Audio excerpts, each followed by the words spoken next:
другой часткі пра Новгородскую Русь галавы вось з гэтай кнігі. Кніга, дарэчы, вельмі класная, зроблена нашымі гісторыкамі і рве шаблоны насправдзе. Бачыце, сёння будзе нашмат лепш, чым было заўжды, таму што я, дзякуючы таму, што учора у мяне не атрымалася так, як я хацеў, навучыўся таму-сяму, цяпер будзе зусім іншая якасць. Вы зможаце нават паставіць на паузу пры жаданні, потым і прачытаць кнігу самі. Ну што ж, паехалі. Дарэчы, калі вам падабаецца мой такі фармат, ставьте падабайку, подписывайтеся і расшарвайце гэты відос.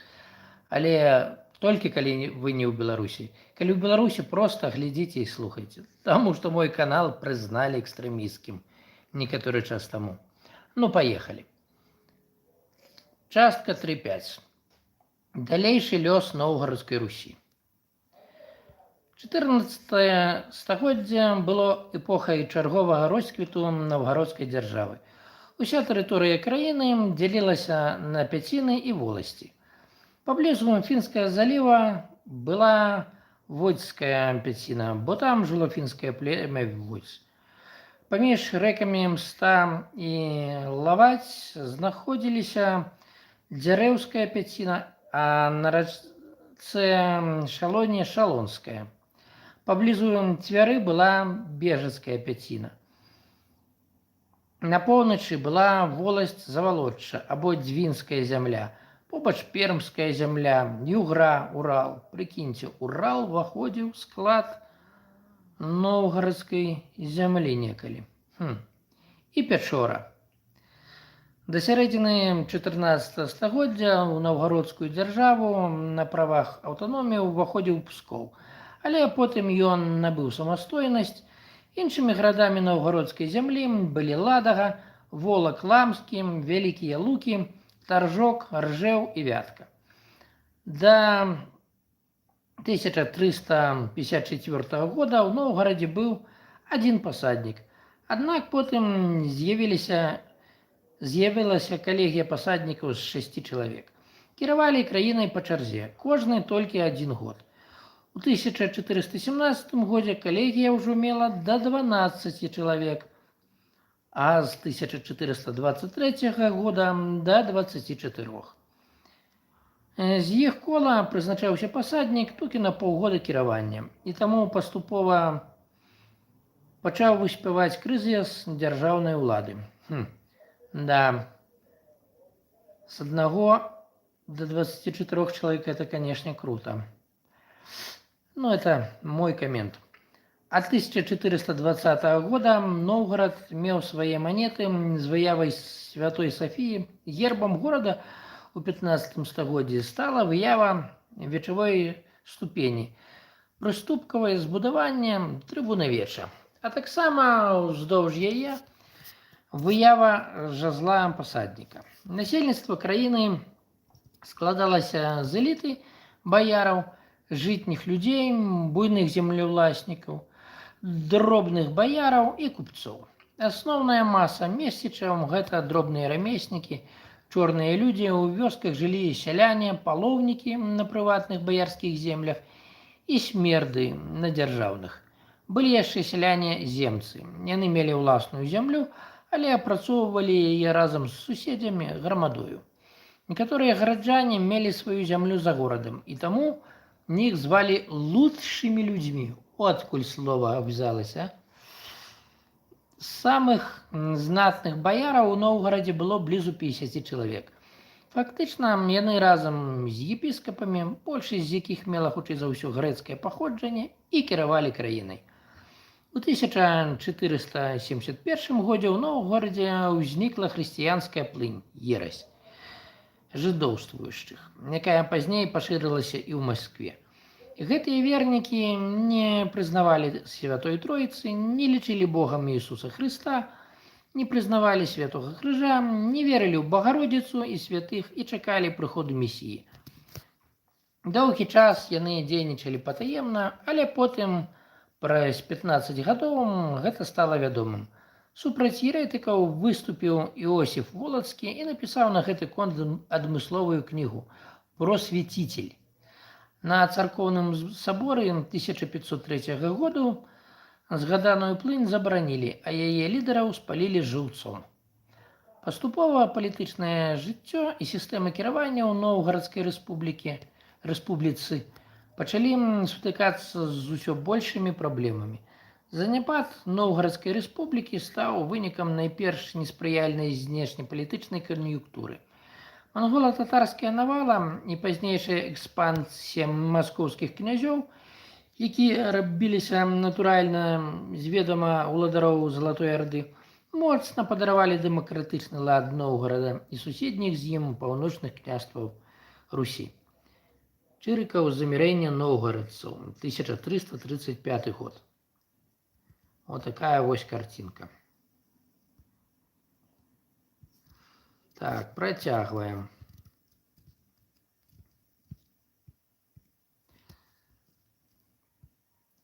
Пасля таго, як маскоўскі князь Іван III пачаў называць Новгарад сваёй вотчынай, новгародцы вырашылі прасіць дапамогі ў ВКЛ. Гэтага я не ведаў. Склалася антымаскоўская партыя на чале з удавой новгародскага пасадніка Марфай Барэцкай і яе сынамі. У 1470 годзе новгародцы запрасілі на пасаду служылага князя Михайлу Алелькавіча, праўнука Альгерда. У 1471 годзе урад краіны накіраваў да вялікага літоўскага князя Казіміра паслоў з просьбай далучыць новгародскую зямлю да ВКЛ на правах аўтаноміі. О як!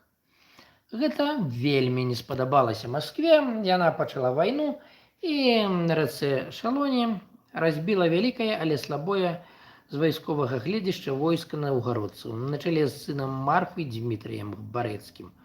Маскоўцы забілі некалькі дзесяткаў тысяч чалавек, некаторых забралі ў палон. Новгародская эліта была часткова знішчана фізічна, часткова адпраўленая ў маскоўскія турмы. Усю іх маёмасць забралі, маскоўскі князь забраў. Такім чынам, у 1478-79 годах Новгародская рэспубліка канчаткова спыніла сваё існаванне. Стагоддзі ідуць, а падыходы Масквы не мяняюцца. Вось цяпер запухваюць Арменію. Да, паехалі далей. Частка 3,6. Пскоўская рэспубліка. Пскоўская дзяржава была невялікая і займала тэрыторыю ўздоўж рэк Вялікая і Нарова. З поўдня на поўнач яна мела даўжыню каля 300 кіламетраў і шырыню блізу 100 кіламетраў. Акрамя рэк, пскоўская зямля мела і два буйныя возеры – Чудскае і Пскоўскае. Найвышэйшым органам улады было народнае веча, якое выбірала спачатку аднаго, а 1420 года двух пасаднікаў, а таксама канчацкіх старастаў і соцкіх. У канцы я буду чытаць слоўнік тэрмінаў, дзе будзе патлумачана, што якое з гэтых слоў значыць. Існавала ўрадавая рада на чале з запрошаным найманым князем, які кіраваў баявой дружынай і служыў за грошы корм. Была таксама судовая калегія гаспода, у якую ўваходзілі выбраныя чальцы з ліку баяраў. Пскоўскае грамадства складалася з баяраў, якія не былі там вельмі багатымі, купцоў, рамеснікаў і вольных сялян, якіх звалі земцамі або сябрамі. О як! Бедныя сяляне бралі зямлю в аренду і называліся ізорнікамі. Халопаў тут не было.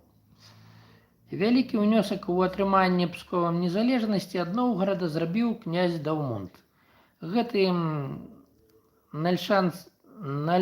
нальшчанскі князь у 1263 годзе забіў Міндоўга, заснавальніка ВКЛ, і ў 1265 годзе З дружынай колькасцю 300 чалавек уцёк у Пскоў, ратуючыся ад войска сына Міндоўга Вайшалка. У 1266 годзе ён прыняў хрысціянства, імя Тимофей, і быў абраны пскоўскім князем. Доўгі час Даўмонт ваяваў з крыжакамі, а таксама з Полацкам, забіўшы нават полацкага князя Гердзеня. Пасля смерці князя кананізавалі як святога Тимофея, абаронцу Пскова, а яго меч пачаў лічыцца сімвалам незалежнасці. У часы Гедыміна Пскоў хацеў канчаткова вызваліцца з-пад залежнасці ад Новгарада, таму яго адносіны з ВКЛ значна палепшыліся. Актыўна дапамагаў пскоўцам князь Гедыміна Давыд Гарадзенскі. Калі крыжакі ў 1323 годзе пскоўцам зять Гедыміна Давыд Гарадзенскі. Да, чытаю часам не ідэальна. Но читаю без падрыхтоўкі, калі што, спадарства, з першага разу. Калі крыжакі ў 1323 годзе ўзялі ў аблогу Пскоў, ён адагнаў іх ад горада і знішчыў сценабітныя машыны крыжакоў. У 1341 годзе пскоўцы звярнуліся па падтрымку да Альгерда, і ён прыйшоў ім на дапамогу разам з Кейстутам. Сын Альгерда Андрэй быў ахрышчаны і стаў пскоўскім князем 1342-1345 год. Яго намеснікам быў таксама выхадзец з ВКЛ Юрый Вітаўтавіч. У 1342 годзе падчас абароны Пскова ад рук крыжакоў загінуў сын полацкага князя воіна Любка. У 1348 годзе пасля падпісання з Новгарадам Балатоўскай дамовы пскоўская дзяржава канчаткова стала незалежнай. Аднак духоўная ўлада засталася ў руках наўгародскага ўладыкі, які раз у 3 гады прыязджаў у Пскоў і здзяйсняў царкоўны суд. У 15 стагоддзі эканоміка Пскова знаходзілася на ўздыме. Сяляне вырошчвалі жыта, пшаніцу, авёс, ячмень. На гародах збіралі добрыя ўражаі рэпы, цыбулі і капусты. Пскоўскі лён актыўна вывозіўся ў краіны Прыбалтыкі. Цікава, чаму в этой кнігі напісалі Прыбалтыкі. В краіны Балтыі, правильно. Хотя в Беларусі, магчыма, па-іншаму проста не дазволілі б выдаць кнігу. Плённа развівалася рыбалоўства, вырабляліся вялікія лодкі, учаны. Славіліся мясцовыя рамеснікі. Яны шылі адзенне, напрацоўвалі металы і скуры, выраблялі солад і малолі зерне на муку. Пскоўскіх муляроў запрашалі на працу ў Масковію ды іншыя краіны ўсходняй Еўропы. У Пскове квітнеў выраб званоў. Актыўна развіваўся гандаль з суседзямі, цвярской дзяржавай, Новгарадам, Разанню, ВКЛ і з нямецкімі краінамі. Ад 1424 года Пскоў наладзіў чаканку ўласнай сярэбранай манеты з выявай рысі, герба горада. У 15 стагоддзі Пскоў паступова пачаў праводзіць прамаскоўскую палітыку, спадзяючыся такім чынам захаваць сваю незалежнасць. Ён падтрымліваў Масковію ў войнах з Новгарадам і ВКЛ. Да, ведаю. Асабліва падчас вайны 1500-1503 гадоў. Але гэта не дапамагло пскоўцам, бо Масковія не хацела мець сярод сваіх сяброў незалежную рэспубліку. Так, зараз мы пераматаем, куды трэба. І працягнем. Так, да, 48. 13 студзеня 1510 года маскоўскае войска ўвайшло ў Пскоў. Быў спушчаны са званніцы вечавы звон, сімвал волі і незалежнасці. 300 самых багатых сем'яў пскоўскіх баяраў і купцоў маскоўскія ўладары адправілі ў высылку, прычым дазвалялі ўзяць з сабою толькі тое, што ў іх было на целе. Таму на дзяцей надзявалі па 2-3 футры, хавалі залатыя манеты ў жаночую бялізну. Захаваліся пскоўскія летапісы 14-17 стагоддзяў колькасцю 25 спісаў. Найбольш цікавы летапісны збор 1450-60-х гадоў, які складаўся пры Траецкім манастыры. З катастрофай Новграда і Пскова на мяжы 15-16 стагоддзяў, як мяркуе вядомы амерыканскі даследчык Рычард Пайпс, са стратай альтэрнатыўных магчымасцяў кодэксу індывідуальнага чалавека, павагі да прыватнай уласнасці і закона, шляхі развіцця будучай расійскай цывілізацыі культуры аж да 21 стагоддзя разыходзяцца з Еўропай. Вот так вот. 3.7. Вялікае княства Цверское. Гэта была унікальная дзяржава, на тэрыторыі якой бярэ пачатак найбуйнейшая рака Еўропы Волга, і велізарным сапфірам блішчыць возера Селігер. Узнікла гэтая краіна на землях, заселеных смаленскімі крывічамі у 13 стагоддзі і праіснавала амаль да канца 15 стагоддзя. Горад Цвер узнік у 12 стагоддзі і спачатку належаў Новгараду, а з 1209 года перайшоў пад уладу Уладзіміра Суздальскае княства. Яго росквіт прыпадае на 13-15 стагоддзе, калі ён стаў буйным культурным і рамесным цэнтрам. Цверскія купцы гандлявалі з гарадамі Балтыі і Каўказа, блізкага ўсходу і сярэдняй Азіі. Найбольш вядомы сярод іх Афанасій Нікітін, які у 1466-72 годах стаў першым вядомым нам еўрапейцам, які здзейсніў вандроўку ў Індыю. Гэта быў адукаваны чалавек, ён валодаў арабскай, татарскай і персідскай мовамі.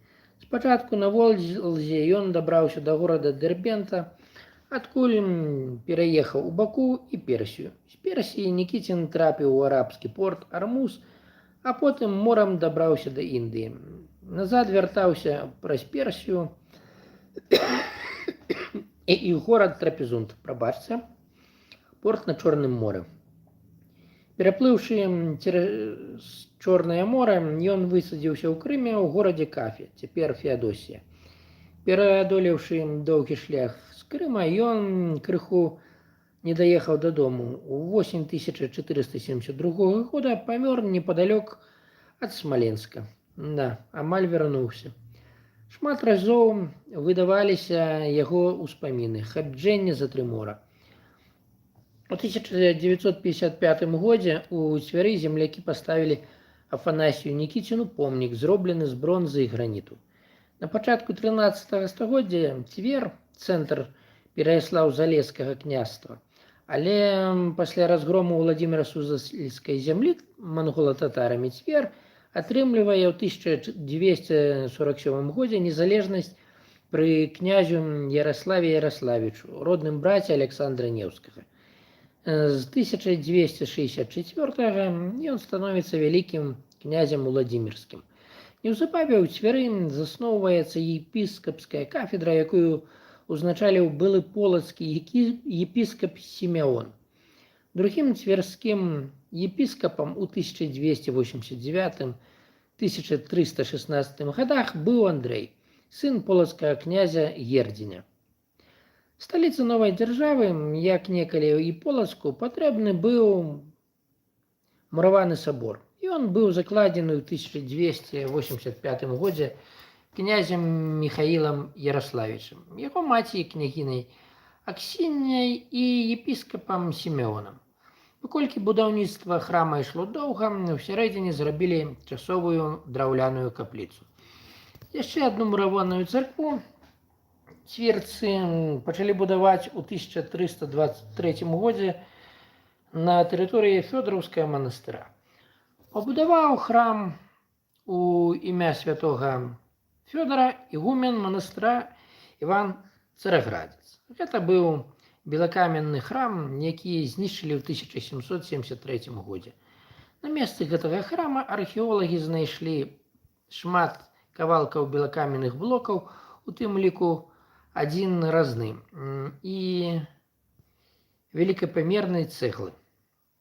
У 1469 годзе князь Михаил Александрович умацаваў цвер драўляным крамлём, а ў 1372 годзе насыпаў вакол горада земляны вал. Цяпер культурны слой цверскога крамля мае таўшчыню ад 4 до 5,6 метраў. Вельмі плённа развівалася ў цвяры выяўленчае мастацтва. Мясцовыя мастакі ў 13-15 стагоддзях стварылі ўласную жывапісную школу. Самыя вядомыя тут абразы і мініяцюры да рукапісаў.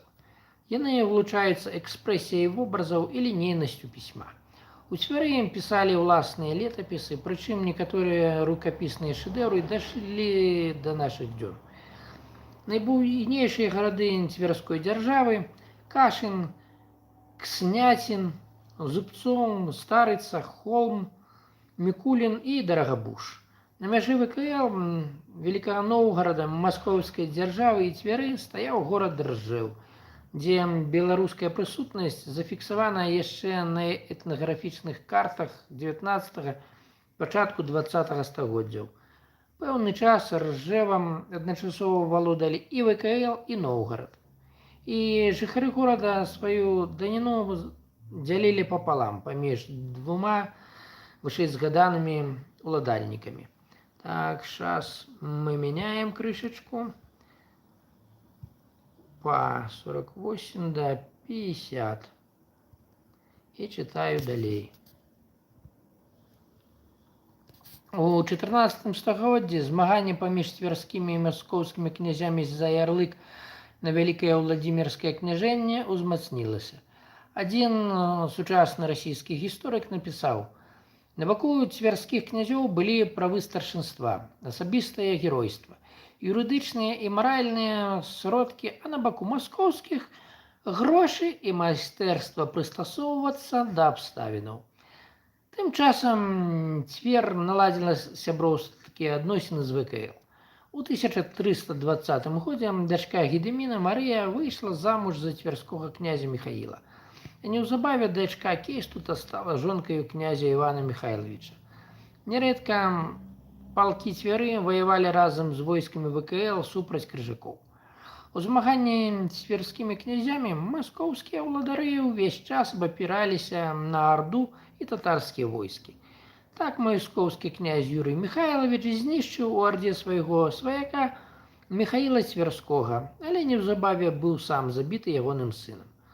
У 1327 годзе цвер узначаліла паўстанне супраць Арды. У горадзе быў забіты татарскі пасланнік і перабіты ягоны атрад. Тады залатаардынскі хан даручыў маскоўскаму князю Івану Каліце пакараць цверцаў. Каліта узначаліў татарскае войска, знішчыў паўстанцаў і дашчэнту разрабаваў цверскую дзяржаву. За гэта ў 1328 годзе ён атрымаў тытул вялікага князя. Вось як падымались маскоўскія князі. Прыкольна, да. Аднак цвер паступова адрадзілася і з дапамогай вялікага князя літоўскага Альгерта, які ў 1347 годзе узяў свой другі шлюб з цверской князёўнай Юльянай, працягвала змагацца з Масквою. У лістападзе 1368 года Альгерт падтрымаў цверцаў, пайшоў на Маскву, узяў яе ў аблогу і 3 дні стаяў пад мурамі горада, пакуль не атрымаў выкуп. У 1370 годзе маскоўскі князь Дзмітрый зноў напаў на цвер. Альгерт робіць другі паход на Маскву і 6 снежня 1370 года бярэ яе ў аблогу. Тым часам цверскі князь атрымаў у Ардзе ярлык на валоданне Уладзімірскім княствам. У 1372 годзе войскі ВКЛ на чале з Вітаўтам і Кейстутам зноў уварваліся ў Масковію, каб падтрымаць свайго саюзніка. У 1375 годзе маскоўскі князь Дзмітрый арганізаваў своеасаблівы крыжовы паход на цвер. мабілізаваўшы вайсковыя дружыны 19 удзельных князёў. Тверскі князь Михаил мужна абараняўся, аблога Цвяры доўжылася 5 тыдняў. Для тых часоў гэта доўга. Але горад не здаваўся. Тады захопнікі разбурылі і знішчылі іншыя паселішчы вакол горада. Князь Михаил прапанаваў замірыцца, што і было зроблена. У 1385 годзе тверскі князь Васілій Михайлович ажаніўся з дачкой кіеўскага князя Владзіміра Альгердавіча. І сувязі з дынастыяй Гедымінавічаў зноў узмацніліся. Прыкіньце. Вось ВКЛ, яно ж не нападала проста так, аказваецца, на Маскву. Бо маглі б сказаць, што потым Масковія помсціла, калі нападала ўвесь час на нас. Не, яны дапамагалі адбівацца сваім саюзнікам, на якіх нападала зноў жа Масква і Залатая Арда. Ну, гэта маленькае адступленне маё. Працягнем. Гэтаму спрыяла таму, што сувязі з дынастыяй Гедымінавічаў зноў узмацніліся. І тое, што сын вялікага князя Альгерда і цвярской князёўны Ягайла ў 1486 годзе стаў польскім каралём. У 1430 годзе вялікі князь Вітаўт разам з маскоўскім князем Васілём Васильевичам запрасіў на сваю каранацыю і цвярскога князя Барыса Александровича. 6 тыдняў балявалі госці ў князя Вітаўта. Але каранацыя не адбылася, бо на дарозе праз Польшчу карону скралі. А сам Вітаўт неўзабаве памёр. Аднак сувязі цвярскіх князёў і Гедымінавічаў заставаліся моцнымі, бо ад Альгерда цвярская князёўна нарадзіла, акрамя знакамітага Ягайлы, яшчэ 7 сыноў. Найбольшы росквіт эканомікі і культуры цвярской дзяржавы прыпадае на першыя 2/3 15 стагоддзя, калі ў Масковіі ішлі доўгія грамадзянскія войны і набегі на цвер спыніліся. На пачатку 15 стагоддзя цвярскі князь Іван Михайлович ужо б'е свае манеты. Шырокая слава ідзе пра цвярскіх граматнікаў, самых лепшых на ўсходнеславянскіх землях. У пісьмовых крыніцах згадваецца імя знакамітага майстра-гарматніка сярэдзіны 15 стагоддзя Мікулы Крычэтнікава. Апошні росквіт дзяржавы адбываецца пры згадаваным вышэй князю Барысе Александровичу. Вядомая яго асабістая зброя рагаціна разнавіднасць дзіды. З надпісам, што гэта рагаціна вялікага князя Барыса Александровича. Яе рукоўе абкладзена срэбрам і мае шмат гравіровак. Сярод іх сцэны барацьбы, палявання, гутаркі, мыцця ў лазні, пачастунку і гэтак далей. Аднак пры Іване III Масковія зноў замацнілася, вызвалілася ад ардынскай залежнасці і захапіла землі Новгарада. Надышла чарга і цвяры. Спачатку тут, як у Новгарадзе, Пскове або Разане, сярод баяраў была створана свая 5-я калона, якую Масква падкупіла грашыма. Бляха, нічога новага. Офігеть. Ну, в том плане, што падходы не мяняюцца. Стагоддзі прашлі, а падыходы тыя самыя. Падкупіла грашыма 5-ю калону. Вялікі князь літоўскі Казіміра, зрабіўшыся адначасова і польскім каралём, не захацеў падтрымаць ні Новгарад, ні Цвер. Малайца. У верасні 1485 года войскі Івана III ўзялі Цвер у аблогу. Праз некалькі дзён падкупленыя баяры перайшлі на бок Масквы, і цвярскі князь Михаил Барысавіч з невялікай дружынай здолеў дабрацца да межаў ВКЛ, а яго маці, князёўну Анастасію, взялі ў палон і вывезлі ў Маскву.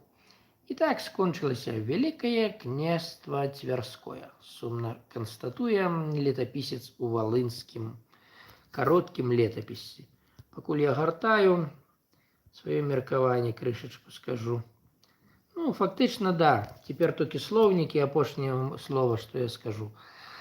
Рэальнасць в тым, што вось калі вдумацца, гэта, мабыць, была адна з самых вялікіх памылак кіраўніцтва ВКЛ і тагачаснай Рэчы Паспалітай, таму што вось проста ўявіце, нават на ўмовах аўтаноміі, каб Наўгародская земля увайшла ў склад ВКЛ і яе абаранялі. Не было б час такой Расіі, Расійскай Федэрацыі, Расійскай імперыі раней, якой яна стала. За недаглядласці кіраўнікоў дзяржавы тагачасных мы расхлёбваем па сей дзень усё. Так што, хто думае, што гісторыя нічого не значыць, ну, ведаеце, выглядае так, што за памылку аднаго чалавека часам яго патомкі і патомкі землям, у якімі ён кіраваў, расплочваюцца стагоддзямі, уже бляха, уже больш за 500 гадоў. Так, асноўныя тэрміны і паняцці. Абшчына, грамада. Форма аб'яднання людзей характарызуецца агульным валоданнем сродкамі вытворчасці, поўным альбо частковым самакіраваннем. Аспіда. Тэрмін з архітэктуры азначае выступ будынка паўкруглай або шматвугольнай формы, накрыты купалам або замкнёным скляпеннем. У галоўнай аспідзе змяшчаўся алтар. Веча. Ну, я думаю, гэта і так усе ведаюць, але прачытаю. Народны сход у княства заходняй, паўднёва-заходняй і паўночна-заходняй Русі. Складаўся з мужчын. Веча прымала рашэнні па пытаннях вайны і міру, зацвярджала законы, заключала дамовы з іншымі землямі, пазывала і праганяла князёў, галоўная функцыя якіх палягала ў камандаванні рэгулярным войскам дружынай. У Новгарадзе, Пскове і Вятскай зямлі дзейнічала аж да 16 стагоддзя. Жыцці людзі. Грамадскі стан у Новгарадзе займаў прамежкавае становішча паміж баярамі і сярэднім купецтвам. Земцы. Слой сялян-уласнікаў характэрны для Новгарадскай і Пскоўскай земляў. Народныя рушанні, апалчэнне. Вайсковыя атрады, якія ствараліся падчас вайны з дваран, гараджан і свабодных сялян. Наўгародская ерась, жыдоўствуючыя. Рух у Новгарадзе і Маскве, які склаўся пры канцы 15 стагоддзя і адмаўляў аўтарытэт ды абрады афіцыйнай праваслаўнай царквы. Палоўнікі.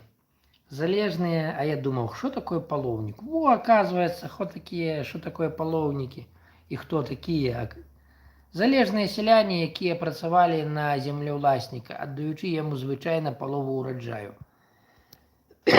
Пасаднік. Галава выканаўчай улады ў Новгарадзе і Пскове.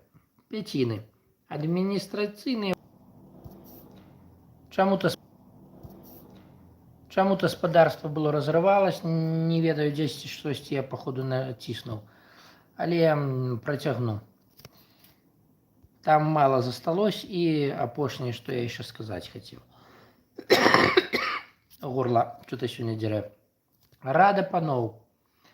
Вышэйшая судовая палата ў Новгарадзе і Пскове. Радовіч.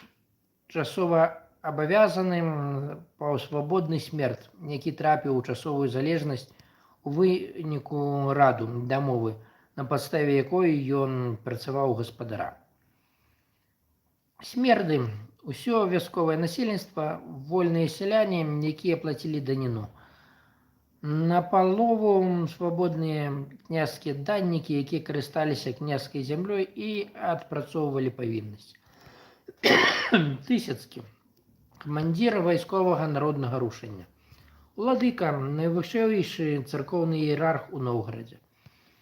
Ну і вось літаратура.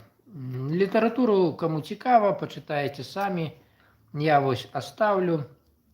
Вось так у канцы. Не буду ўжо чытаць. Па-першае, горла дзярэ, па-другое, ну гэта, мабыць, не вельмі цікава. Многім. А каму цікава, пастаўце на паузу, прачытайце, калі ласка. Ну і крыху праанансую. Далей, калі што. Наступная глава будзе, а дзе ж тая наступная глава? Яна ж павінна тут быць. Не. Так, шукаем. Павінна ж быць наступная глава. Я же її не стер. Ну, наступная глава, одним словом, будзе про Московію, Золотую Орду. На наступным тыдні дзень конкретно называть не буду, але ў які-то дзень абавязкова почитаю. Ну і калі, як вы разумееце, раз я могу транслировать экран, то вельмі магчыма я яшчэ прыдумаю якія-небудзь жанры, якія можна рабіць вось таким вось спосабам. Акрамя чытанак, маіх разважанняў і шпарцыроў стрыму. Все, дороженькі, до побачення. Сейчас буду отключаться. Так, вось так.